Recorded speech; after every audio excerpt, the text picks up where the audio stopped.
sound, mind, and body is brought to you by Inform Fitness. Get a full body workout with slow motion, high-intensity strength training in just 20 minutes a week. For your free 20-minute workout and locations across the U.S., visit informfitness.com.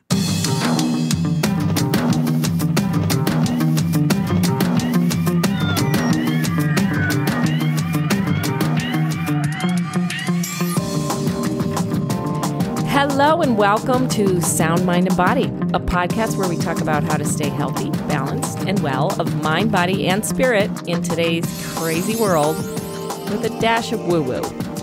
I'm Sheila Melody, and our guest today is a lifelong friend and has always been a role model and mentor to me, Wendy Dio.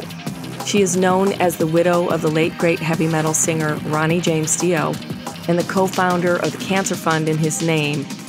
But today, we will learn some of the many other accomplishments this extraordinary woman has done. Welcome, Wendy. Hi, thank you for having me. Okay, most people know you as Ronnie James Dio's wife and manager, but Ronnie's wife, right? So this interview is going to be about you, about a lot of those things that people don't know about you, and how you even got into that role. Obviously, you married Ronnie years ago, but let's talk about how you got into the music business before Ronnie. Okay, so I come from Essex in England, from middle-class family. My parents made me go to work during summer holidays. Mm-hmm. And I was training to be a paralegal. And I think they had dreams of me becoming a lawyer. Well, that didn't happen. I signed up as a temporary agency. I was taking secretarial courses as well. And the first place they sent me to was Decca Records. Well, it sounds very exciting, but I was a tea girl. So I made the tea for everyone, and I filed when they would let me. And I went back again after the following summer. Again, I worked there again. And when I graduated, they gave me a full-time job. Oh, how wonderful. So what was your job then once you graduated? Tea girl. You did a very good job. But I was working in the contracts department, so I did get glimpses of contracts and things, which I found very interesting. Anyway, then I left there and I went to work for a booking agency called the Gunnell Agency, run by two brothers, Rick and John Gunnell. And we booked a lot of bands like The Animals, John Mayall, and so on. At that time, I ran off and got married. Very stupidly, but I did. Young marriage, whatever. It didn't work out, but it was that experience. With somebody you met during at the Decca Records? Yes, a musician. That? Okay. So, and what did your parents think of that? Oh, they hated it. They absolutely hated it. So I think we got married in July. We ran off and got married in July. And then in October, they made us have a big wedding just because the family. So, disgraced the family. Anyway, I did that. I worked for a couple of attorneys in England in the contracts department. I graduated up to filing instead of tea girl. But all those things, I think, are very important in life to teach you to, nobody starts off being an executive. You've got to pay your dues. And I think it's very important to have an education. It's very important to pay your dues and do lots of different things until you excel in what you really like to do. And so that was my background. I came over to America and I met Ronnie. And we got married, and we moved from Los Angeles to Connecticut. That was when he was in Rainbow. In Rainbow, yeah. So they were based out of Connecticut? Is that why you moved there? No, actually, when I met Ronnie, they had just finished the first Rainbow album. Richie Blackmore's Rainbow. And it was actually all of Elf and Richie and Ronnie, except for the guitar player in Elf. And they had just completed the first album, but they had not toured yet. So when I met Ronnie, he had asked me to come on the road with him, and I said, well, I can't really quit my job, but I'll come for a week. Well, I ended up staying. Oh, okay. So then the management decided there was no state income tax in Connecticut, so we should all move to Connecticut. And he was based out of New York, the manager. So we moved to Connecticut. We lived there for, I think, about 3 years. We actually got married there. Did you like it there? I hated it. Oh, really? We had a very nice house on 5 acres, but then again, the neighbors were 5 acres away. So I had no friends. Ronnie was on the road a lot. I was very lonely. Didn't you have a lot of animals then? I've always had a lot of animals. Ronnie and I have always been huge animal. Yes. We've always had animals, all kinds of But I remember you telling strays, me that at that time you almost became agoraphobic. Like you were... I did. Actually, I got agoraphobic because I was so scared there. It was a huge house. It was like the Amityville Horror House. Oh, my goodness. And I didn't know anybody, so I used to go out in the daytime, buy food, go back and lock myself in and stay in the bedroom all the time. Oh, my gosh. And then I got to the point where I couldn't go anywhere without someone going with me, and it was horrible. And it lasted for quite a few years. Wow. I can't imagine you being that way now. No, but, I went through those things. Then I was in the supermarket and I met this girl, and I heard this girl saying, I want, in an English voice, I'm looking for jelly. No, I don't want I want jelly. And they were giving her jam. And she said, no, I want jello. I said, that's called Jello here. So we instantly became really good friends. And after that, the last year of living in Connecticut was quite fun because we decided we were going to be antique people. So we'd go to farmhouses up in Pennsylvania, and we'd ask them there, will you have something to sell? And one time, this guy, we took all this stuff, Haywood rockers and all kinds of stuff out of it, very primitive antiques. And the guy said, well, how much do I need to pay you to take it away? And you were able to sell those? Oh, we'd go to Westport and we'd do shows, and I think... That's when your antique business started? That's when it started. Oh. And so we'd sell things, we'd buy them for the whole lot for $50. I think we made $8,000 out of that lot. Mm-hmm. And it was fun. And then it was fun. And then, of course, we met friends that she had met, and her husband was an artist. And that was a fun time. We'd play cards. We'd go to each other's houses and bring your own food, bring a bowl of food or some kind, and that was fun. Okay, then Ronnie was asked to write more commercially and was not happy about that. He did not want to write commercial. He wrote the way he did. He didn't write love songs. He wrote about people's dreams and short people, fat people, ugly people. The underdog. The underdog. Ronnie was always for those people, being short himself. Anyway, so we left Connecticut. He got fired. We left Connecticut. We had no money. We had been given a big house to live in and a nice car, and $150 a week. Oh, my gosh. That's what he got paid when he was in Rainbow. Right. That's insane. We left. We drove all that way in a little car that we bought. My grandmother had left some money to me at that point. She had died and left some money. So we used that money to drive back to California. And we rented a house in California. It was a two-bedroom, I think, 2 bathrooms. And I think there was about 20 people living there. Who else was living there? Mickey Lee, Trudy. Ronnie was working with 3 different bands. One was Skunk Baxter, trying to get something happening when he met Tony Iommi. And we would go up to his house, up to Tony's big Beverly Hills mansion. And Ozzy at that time was not doing well. He was unable to perform. Yeah. They had done technical ecstasy and Never Say Die. Both of them were really in the red. And Ronnie and Tony wrote Children of the Sea. The first time they ever got together. Yes. At this point, Tony was like, I absolutely want to work with you. Don Arden was managing the band at the time. Which is Sharon Arden's father. Yes. Yeah. And it was a 10-year anniversary for Black Sabbath. And so Don suggested that Ronnie write the songs, record the album, and Ozzy go on tour.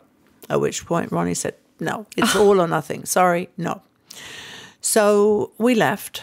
And then Tony called and said, I can't do it without you. I have to do it. We have to do it. And so the band, I think we had Sandy Perlman came in to manage the band. And we ended up going to the Bee Gees studio in Miami to record Heaven and Hell. So, okay. Do you want to tell the story about right when Ronnie got the job with Black Sabbath and the one time he did drugs? The one time he did... God. Well, okay. So we had just got the job of him being in Black Sabbath, at which time we only had, I think, $800 left in the bank. So it was really good that he became a member of Black Sabbath. I had gone to the Rainbow in Sharon's Rolls Royce, and Ronnie followed with a friend of his. And they went to park at the 9000 building up on the top of the parking lot. And the friend of his said, oh, I've got some cocaine here. It was given to me by prescription for my tooth. Do you want to do some? And Ronnie goes, no, I don't do any drugs. Oh, come on, try some. And Ronnie goes, oh, no, I don't do any drugs. Anyway, right then, the cops pulled up, dragged them both out, arrested them, handcuffed them. Oh, my gosh.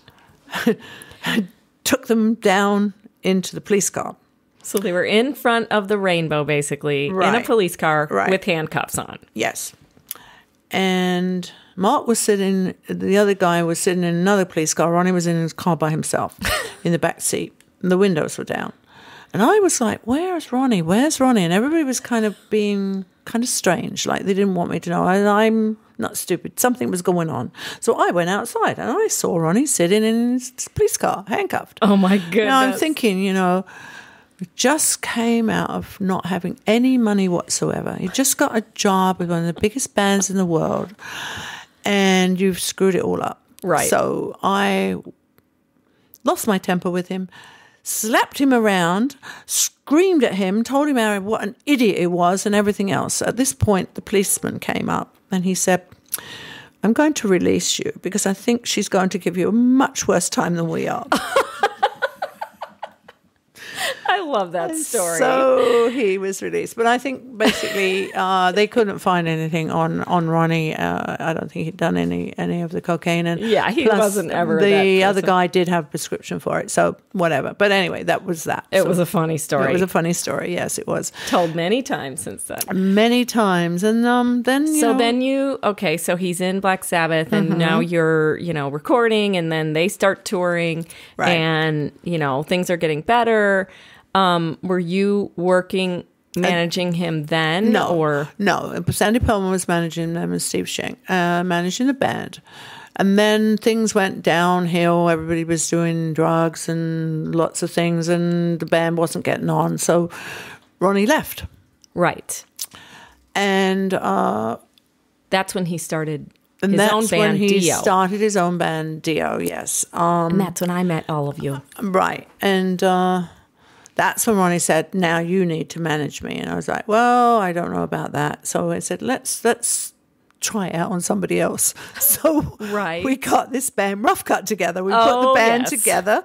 And that was the band that actually Ronnie wrote some songs for, produced them, and so you thought, okay, I'm going to try my management skills on this band that Ronnie kind of picked out for you, right? And he was producing them and helping them write, right? And so I managed them. I managed Alcatraz. I managed a whole bunch of bands, and Ronnie in Dio.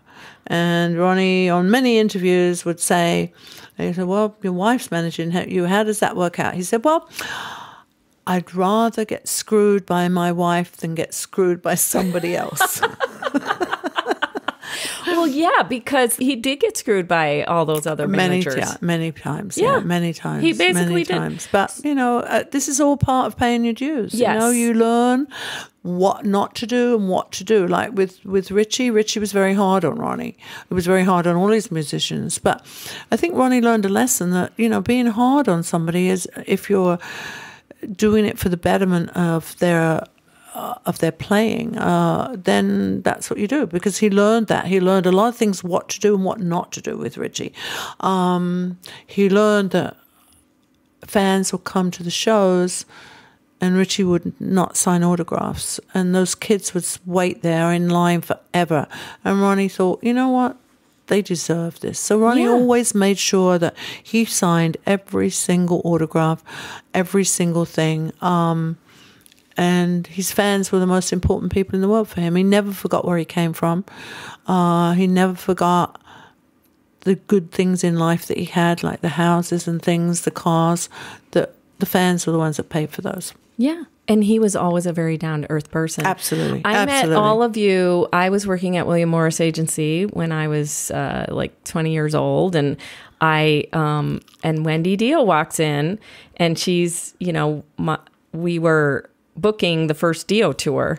And Wendy walks in, and I'm like, oh, she looks really cool, and because it was an old boy network back then. Oh, absolutely. It was definitely an old boy network. So Wendy walks in, and, through the course of the year that I knew Wendy and we were booking the band Dio, we had great success.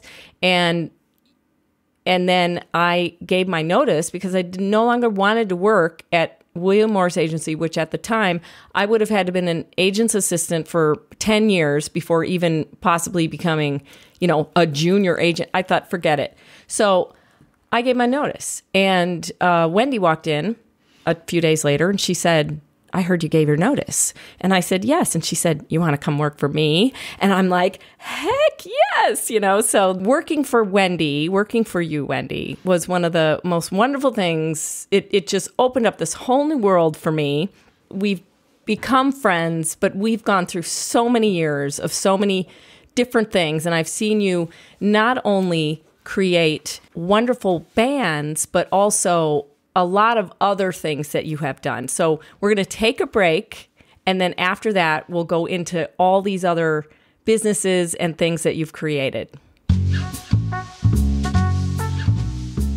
On the next episode of Sound, Mind, and Body, our guest is Kathy Painter, who is inspired to become a certified naturopath after curing her husband of prostate cancer with only natural protocols. When people think of a person, that has cancer, most of the time they picture somebody that has lost a bunch of weight and losing their hair. Right. But because my husband got well using only natural protocols, what we saw was my husband actually grew younger right before our very own eyes. Next week on Sound, Mind, and Body. Hey, it's Tim Edwards, founder of the Inbound Podcasting Network and producer of Sound, Mind, and Body. If you're a regular listener of the podcast, you know that Sheila asks all of her guests how they stay of sound, mind, and body.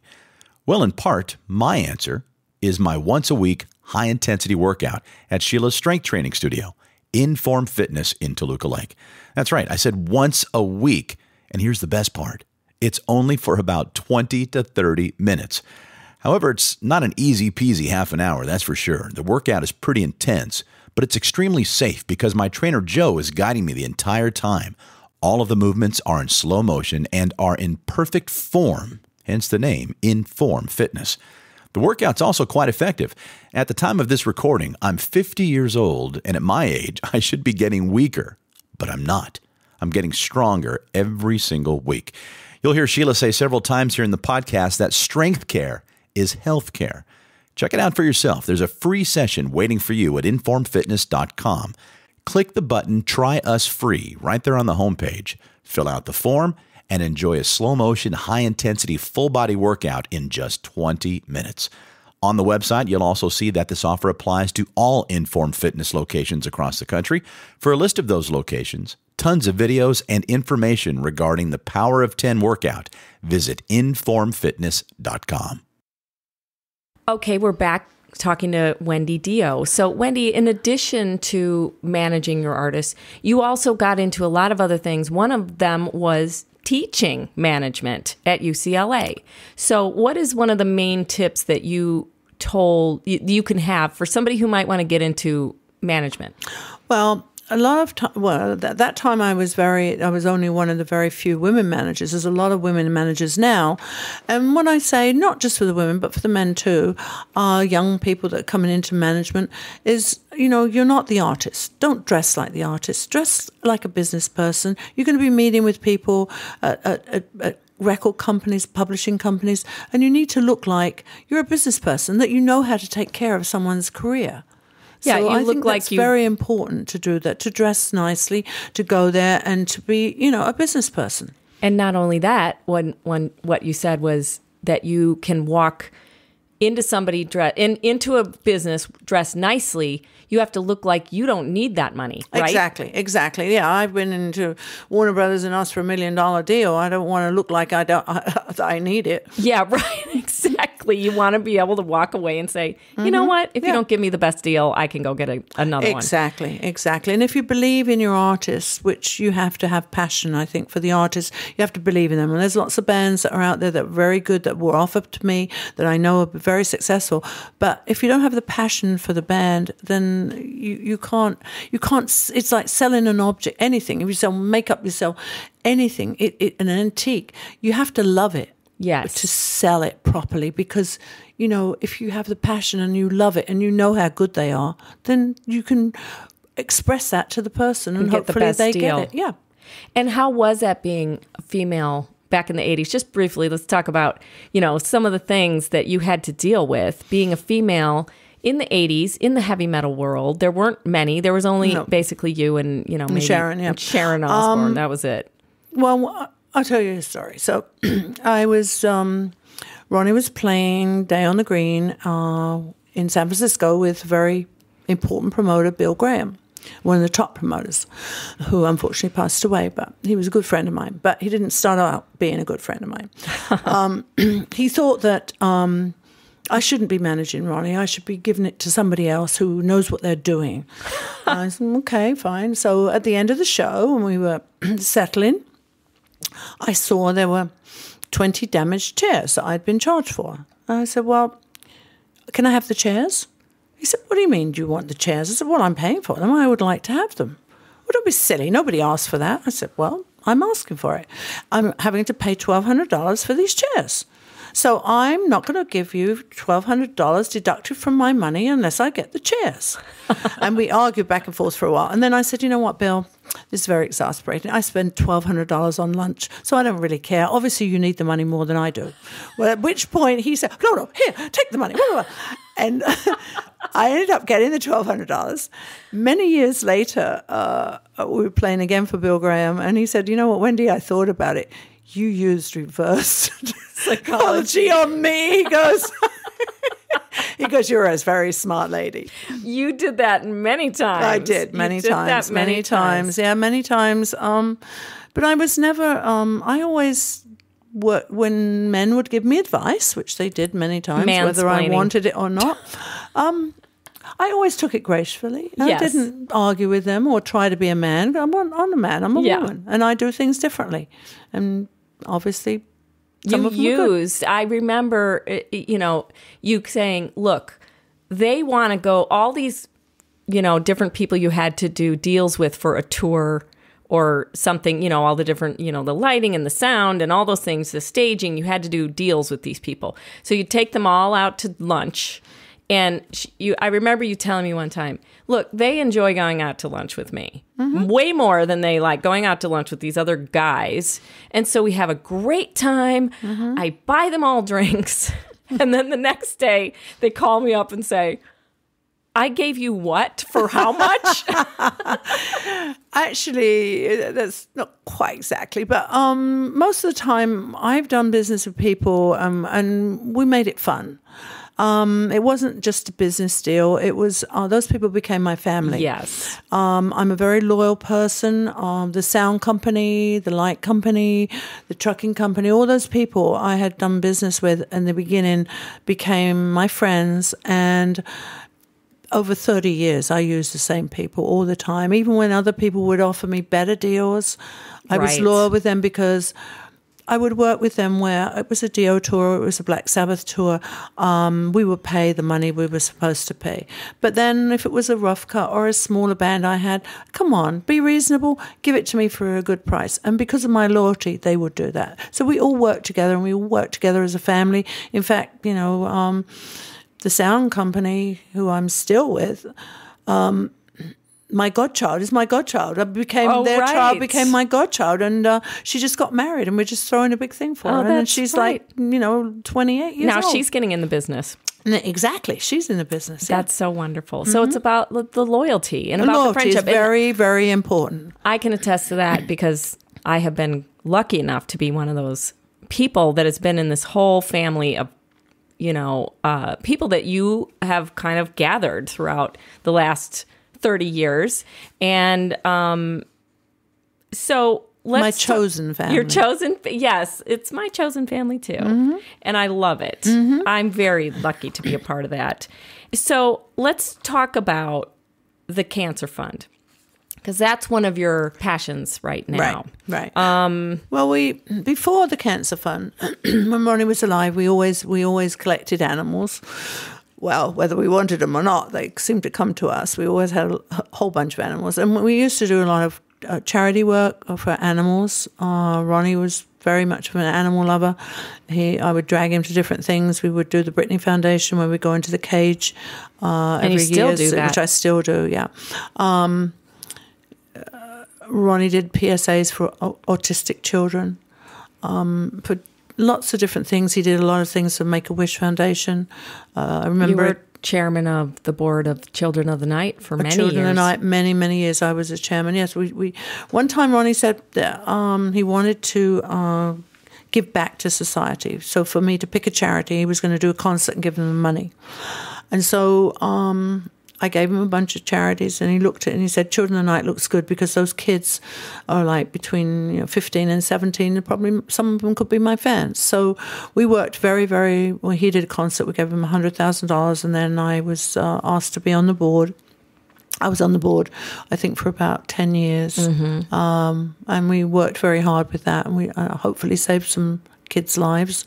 And then when Ronnie got the cancer, he had said, well, when I get through this, because we never thought that he was going to pass away. We thought we were going to kill it. We used to call it killing the dragon. We used to go to Houston every 2 weeks, and we would skip down the halls and say, we're killing the dragon, we're killing the dragon. And anyway, he said when he got well, he wanted to make sure we did something with the cancer. So when he passed away, his doctor, Dr. Sandy Kapoor, who went to Houston with us, and it was amazing.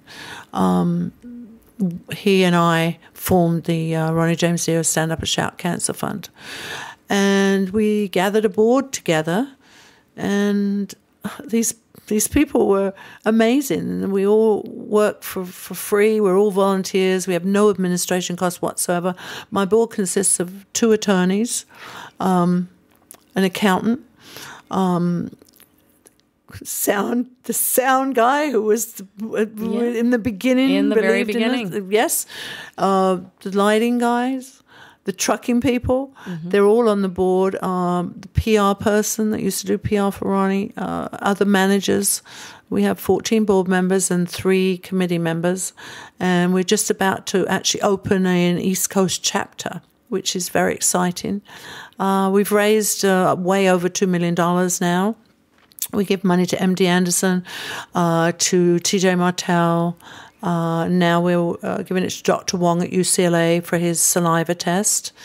And we're very. I couldn't be happier than bringing something bad and getting something new. And one day we'll find a cure for this horrible disease. I still do obviously the animal, the dog thing. And I think you have another charity that you also work with, the Freedoms Foundation. Freedoms Foundation is Freedoms Foundation. I've been there for about 3 years, I think, maybe more. It's a very good foundation. It's for teaching kids about American history, because they don't seem to know very much about American history anymore. We pay for 2 scholarships a year. We take 13 or 14 kids to Valley Forge every year with teachers and teach them about American history.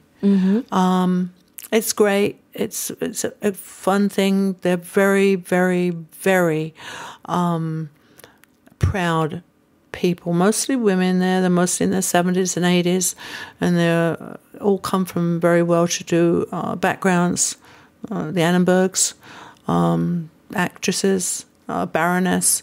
They're wonderful, wonderful people, and I enjoy very much working with them and the cause that they do. And you've also, so you have this wonderful charity, which we will give links to on the show notes, the Dio Cancer Fund, and the other charities that you're working with. But not in addition to that, you also you had your own record label. You are now getting involved with holograms. Ronnie you're about to do a tour of the hologram. Right, yeah. So do you want to talk about that a little bit?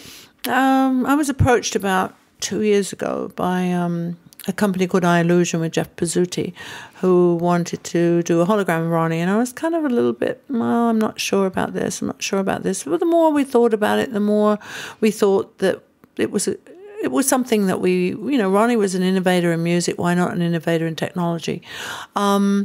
We tried to create in 1986 a hologram on Ronnie's Sacred Heart tour with the Dragon, where we had Ronnie's head in the crystal ball, talking in the crystal ball, which is done with rear projection. Ronnie was very, very interested in holograms and very loved to go to Disneyland and watch all the things that they were creating. So I think he would give his best into it. We'll see how it goes. I don't know. This is the first of ever being done, where it's Ronnie's own band that he played with for the last 17 years. They will play live, and then Ronnie will be live recordings with a hologram. So we'll see what happens. We kick it off in December in Germany and go through Europe, and we'll see what happens. Is it coming to the U.S.? If it's successful there, we'll see. Then it will come to the U.S. hopefully next year. Yeah, hopefully next year, yeah. We've been doing that. What else? Of course, I did the tribute record, which was great. Yes. We raised so much money from that, which Still is raising amazing. money. Still raising money with Warner Brothers. And that was called This Is Your Life? Yeah, This Is Your Life. And first of all, started off... I called Glenn Hughes, who was one of Ronnie's best friends, and he said yes, he would do it. And then I called Rob Halford from Judas Priest, who was a good friend of Ronnie's. Yes, he'd do it. And then all of a sudden, everyone came in, and it was like Metallica. Are we too late? Can we do it? We can't do one song. We have to do 4 songs in a medley. And then the Scorpions, and then we had young bands like Hailstorm, and it just snowballed. We had Lemmy, we had everybody you can think of, and Dora Pesh, and it was a great tribute record, which we ended up, Jack Black did it with Tenacious D. We ended up getting a Grammy for Ronnie, and I just wish he had been alive to know that one of his songs, Last in Line, made it for a Grammy. I'm very, very proud of everyone. Knows. And all those people were like so amazing that they loved Ronnie so much, and they not only admired his talent, but they loved him as a human being, because he was a very special human being who could talk to someone who was 8 or 80 and make them feel like the most special person in the world. And, they all gave their time and their talent for free, and it was just amazing. So let's just very briefly talk about one thing that I would like listeners to know about you. You had a shop in Studio City for many years. Okay, that was the furniture why shop. I had the shop was because it was in the 90s, because the record business had gone down. Of course, I work on commission. Grunge had come in, heavy metal was not in that much, and so I thought I need to find something else to do. So I opened this little store. I think it was 1,000 square feet. Anyway, long story short, it ended up, I've never done any decorating in my life before, but everybody loved the decorating and wanted me to design things for them, and all the stars would come in, all the movie stars and TV stars into my store, and it ended up with renting a place that was 15,000 square feet. Yes. And I was there. I was on the boulevard for 20 years, in between doing my other business. On Ventura Boulevard, and yes. Ventura Boulevard. I ended up joining the Chamber of Commerce. I became the president of the Chamber of Commerce. Of Studio City. Of Studio City. Yes.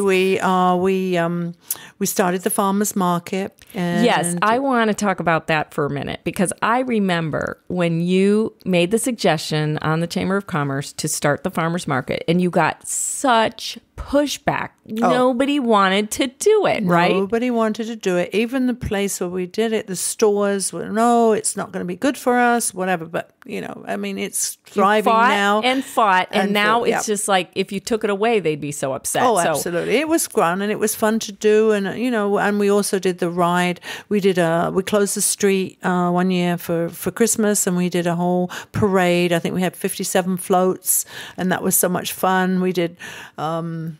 You did that for several years, didn't you? Do the Christmas parade a couple years? We did it for a couple of years, and then we got so many people with, we should have did this, we should have done that, and I got to the point where I just said, you know what, you guys do it. I'm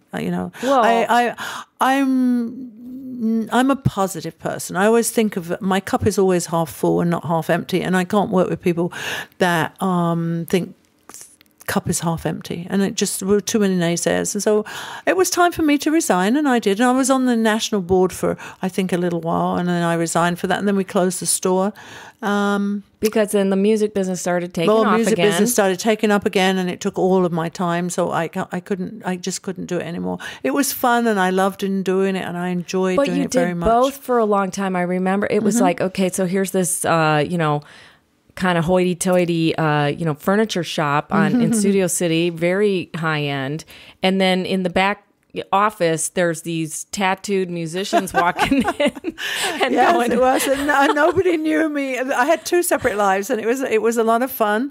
And I guess now my time is taken up now with all the charities that I do, which is I'm a workaholic. I have to be working. I have to be doing things, and it's fun, and I enjoy it, and I just enjoy my life. I enjoy life of all, and I think you have to just give back. If life's been good to you, you need to give back. That's a wonderful way to think about life. And give us some words of wisdom, how to live a good life. Early detection saves lives. Women are usually really good about getting checked. Men are not. You need to go there and get checked, whether it's for your loved one, for Ronnie, for your dog, for your sister, whoever. Or do it for yourself, but please go out and get checked because you know what? Early detection saves lives. So important. Try to experience as many things as possible until you find something you excel in. And even when you excel, there's more things to look at, to do. I'm actually not afraid to die because I believe you come back. And there's so many things that I haven't done that I'd love to do again. Yes. So I just think being positive, doing everything you can, being a good person, trying to, even if you don't have any money to do it, volunteer on something, do something. It makes you feel so good to do something, a good turn for somebody else that's less fortunate in life than you are. That is a wonderful thought. And you are someone who never says, I can't do this. When somebody gives Wendy a challenge, forget it. She's going to be like, no, you can't tell me I can't do this. I'm going to do this. Yep, we're doing Designers Gone to the Dogs, which is our thing we do every year. That's interesting. Okay, let's talk about that. Just all briefly. My friends get together and they give me their designer clothes or bags or shoes or anything they have. And we do it every year in December at my house. And we have a little tea party and everybody comes and buys each other's junk because it's like, we have sunglasses, designer things, all kinds of stuff. And it's just a fun thing. And we raise the money and we give it to sometimes we give it to Brittany Foundation, sometimes we give it to START. This year we're going to divide it between START, which is transfer of animals, which they transfer to because California has too many animals here. But there's a lot of places like Idaho and stuff that could take animals. So we find somewhere and we transport them there. And it's a very good organization. They go down to the shelter just before they're going to kill the animal and they take them, rescue them, and we find And they fly them. They fly them. Actually, FedEx is fabulous. They give us an airline every so often to fly back east. And there's also a store, if you're in the LA area, it's in Van Nuys. It's START Resale for Rescue store. For Rescue, yes. And they people donate things, furniture, all kinds of things, clothing, and it's a great all place. That money. Yeah, it's a great place. And that's what we'll give half the money to them and half the money to the Brittany Foundation. So we'll put that in the show notes as well so the listeners can go there. So I have questions that I ask all of my guests. So the first question is, what is a favorite sound? My cat purring. Oh, okay.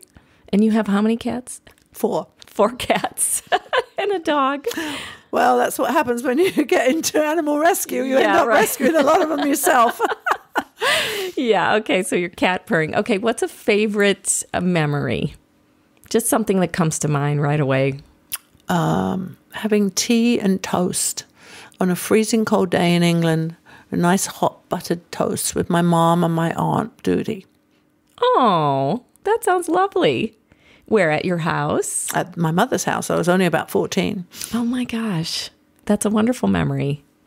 Okay, and what's a favorite place? Oh, many places. Well, I do like Provence very much. I do enjoy being there. I enjoy the people. I enjoy the food. I enjoy the wine. I don't think I want to live there permanently, but I do like to visit there. Okay, Provence is lovely. Okay, and then the final question, what's the most woo-woo thing you've ever done? The most out there kind of woo-woo thing you've ever done? Probably doing seances in Herouville in the studio with Richie and Ronnie and Cozy. And I think that we used to call it Horrorsville. And it was near Pontoise, which we call Pantyhose. Because and this is where they were recording? They were recording, yes. They were recording. And we did a seance one night. Oh, my gosh. Well, we did seance many nights, but this one particular night we did a seance. And all of a sudden, on the seance, it said, "I am Thor, god of war." And we went, yeah, right, whatever. And all of a sudden it thundered and the glass dropped and it went round the table, round the edge of the table and smashed. And we all ran to our rooms scared to death and never did another seance. Oh, my gosh. Wow. And then didn't you say, was that the same studio where they came in and everything was erased? Everything was erased, yes. Almost every time they record, they come back in the morning, it was erased, yeah. That is and crazy. On that album it says, thanks to this person, thanks to that person. It says, no thanks to Ball. Wow. Well, thank you so much, Wendy. This has been absolutely wonderful. And we'll have you back again, talk about some of your new projects. Thank you for having me. Well, that's it for this episode. We'd love to hear from you. How do you stay of sound mind and body in your life? What's the most woo-woo thing you've ever done? Do you have a favorite sound, a favorite memory, a favorite place to be? Why don't you record a voice memo or email us at podcast@soundmindbodypodcast.com. Thanks for listening, and please subscribe if you haven't already. And if you like the podcast, give us a review on iTunes. It really helps new listeners find us. Thank you to our producer, Tim Edwards, and the Inbound Podcasting Network. Get in touch. I'm on Instagram at ShiShiMelody and on Twitter at SheilaMelody1. Or find us on Facebook. Search for Sound Mind Body Podcast. I'm Sheila Melody. Join us next week as we explore, enlighten, and evolve.